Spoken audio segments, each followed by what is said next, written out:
Life అనేది ఒక probability game అది. ఎందుకంటే అసలు మన పుట్టుక అనేది కొన్ని వందల కోట్ల ఛాన్సులలో 0.0000001% ఛాన్స్ అన్నట్టు. పుట్టి పెరుగుతామా అనేది కూడా కష్టమే. ఏ డిసీజెస్ వస్తాయి, ఉంటామా పోతామా, ఒకవేళ పుట్టినా కూడా అన్నీ కరెక్ట్గానే పుట్టమా మన చేతులలో లేదు. బై ఛాన్స్ బాగా పుట్టినాం అనుకోండి, పుట్టి పెరిగేప్పుడు ఇన్ని రకాల పెరిగిన వాతావరణాల్లో కానీ చేసే ప్రయాణాలలో కానీ లేదనుకుంటే వివిధ విషయాలు ఏవైనా మనకు తెలియని తెలియని సిచ్యువేషన్లో కూడా ఏదో తినకూడదు ఏదో తిని గొంతులు అడ్డం పడి తాగకుండా బతికున్నామన్నా కూడా అది కూడా గ్రేట్. అక్కడికి అట్లా ప్రతిదీ, ఎందుకంటే చిన్నపిల్లలు ప్రతిదీ నోట్లో పెట్టుకుని ఉంటారు కదా, ఆ రకంగా. తర్వాత కొంచెం పైకి వెళ్తే స్కూల్కి వెళ్ళినా స్కూల్ బాగుండదా, ఒక మంచి ఫ్రెండ్స్ దొరకరా అనేది అది పర్సంటేజ్. తక్కువ ఛాన్సెస్ అనేవి ఎక్కువ ఉంటాయా తక్కువ ఉంటాయా అని చెప్పలేము. కాలేజ్కి వెళ్ళిన తర్వాత ఈ కాలేజ్ బాగుంటుందా, దీంతో నా లైఫ్ సెటిల్ అవుతుందా, సెటిల్ అయ్యేటువంటి ఛాన్స్ ఈ కాలేజ్ ఇస్తుందా అంటే చెప్పలేము. అది జైన్ కానీ తెలీదు. అది పక్కకు. మళ్ళీ జాబ్కి వస్తే ఈ జాబ్ చేస్తే నాకు లైఫ్ సెట్ అయిపోతుంది, లైఫ్ మొత్తం లైఫ్ లాంగ్ నేను బాగుంటా అనే జాబ్ వస్తుందా, లేకపోతే జాబులు జాయిన్ అయిన తర్వాత అట్లా ఉంటుందా అనేది కూడా ఛాన్స్. తర్వాత పెళ్ళి విషయానికి వస్తే ఇది అన్నిటికంటే ఎక్కువ ప్రాబబిలిటీ. చేసుకున్నామే లేదంటే చేసుకున్న అతను వాళ్ళు బాగుంటారా, మనకు నచ్చినట్టు ఉంటారా అనేది ఇంకా పెద్దది. ఎందుకంటే అది ఎవరు గెస్ చేస్తారు, ఎట్లా గెస్ చేస్తారు చెప్పలేము.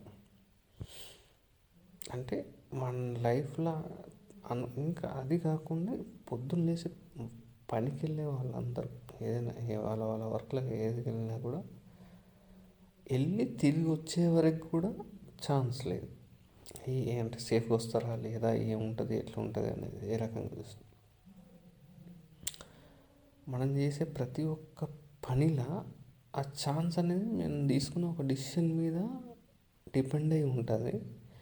ఆ డెసిషన్ యొక్క ఫ్యూచర్ ఏంటో మనకు తెలియదు, కానీ మనం ఒక డేరింగ్ డెసిషన్ తీసుకుంటున్నాం. అది మనకున్న నాలెడ్జ్ మీద కావచ్చు, మన పక్క వాళ్ళు చెప్తున్నందుక, లేకపోతే అప్పుడు ఆ ట్రెండ్ నడుస్తున్నందుక, దాన్ని ఫాలో అవుతున్నందుక, గో విత్ ఫ్లో అన్నట్టుగా ఏదో ఒకటి అప్పుడున్న నిన్ను పుష్ చేసి ఆ సిచ్యువేషన్లో ఏదో ఒకటి నిన్ను పుష్ చేసింది. అప్పుడు ఆ టైంకి నువ్వు అందులోకి దూకేసినావు. అటువంటి డేరింగ్ డిసిషన్ అంటే లైఫ్ చేంజింగ్ డేరింగ్ డిసిషన్స్ తీసుకోవడంలోనే అసలు అట్లా తక్కువ తీసేసుకుంటాం అంతే. తీసుకుంటున్నాము, నడుస్తుంది అది బండి. అంత పెద్ద పెద్ద డిసిషన్లు చాలా సింపుల్గా తీసేసుకుంటారు. కానీ పొద్దున్న లేచి ఏదన్నా చిన్న చిన్న విషయాలు ఉంటాయి సార్, షాప్కి వెళ్ళాలన్నా, లేకపోతే పొద్దున్న లేవాలన్నా, లేకపోతే ఏదైనా కూరగాయల దగ్గరనైనా, లేకపోతే ఆటో వాళ్ళ దగ్గరనైనా కూడా, లేకపోతే బస్సుల సీట్ల దగ్గరనైనా కూడా, లేదంటే కార్లు కానీ బైకులు కానీ వాటి పంచర్ షాపుల దగ్గర కానీ, కాలు కొట్టించే దగ్గర కానీ, ఇట్లాంటి ఆ చిన్న చిన్న విషయాలు ఉంటాయి చూస్తుంటా, దాని దగ్గర గంటలు ఆలోచిస్తారు. అరే భయ్, మొత్తం జీవితాన్ని పక్కకు పెట్టించేసిన విషయాలలో ఆలోచించింది లేదు, పీకింది లేదు. ఈ విషయాలను అంత తీవ్రంగా చించి పీకేది ఏందో నాకు అర్థం కావట్లేదు. అది విషయం. ఇంకా హైలైట్ విషయం ఏంటంటే, చాలా సిచ్యువేషన్లో చూస్తుంది, రోడ్ క్రాస్ చేసేప్పుడు లేదంటే సిగ్నల్ జంపింగ్స్ దగ్గర వీటి దగ్గర నేను చూస్తాను, ఎంత ఈజీగా దాటేస్తారంటే అటు చూడరు ఇటు చూడరు, దాటేస్తారు అంతే. ఇది పెద్ద డిసిషన్ అనిపించదు ఎవరికి. ఇప్పుడు ఆ ఆటో దిగే దగ్గర ఆటో వంతోటి 10 రూపాయల దగ్గర గొడవ పెట్టుకునేంత సిచ్యుయేషన్ టైం కూడా ఆ ఒక 2-3 నిమిషాలు కూడా ఇటు నుంచి ఏదన్నా వస్తుందా అటు నుంచి ఏదన్నా వస్తుందా లేదు ఒకటి ఇది వెళ్ళిన తర్వాత దాన్ని క్రాస్ చేస్తాం అనే ఆ డిసిషన్ కూడా తీసుకోరు. ఇది లైఫ్ చేంజింగ్ డిసిషనే కదా. అరే భయ్ అది వస్తే అది క్రాస్ చేసినప్పుడు ఏ చిన్న పాటు తగిలిన వెహికల్ని ఎగిరి పడతాం ఎక్కడన్నా.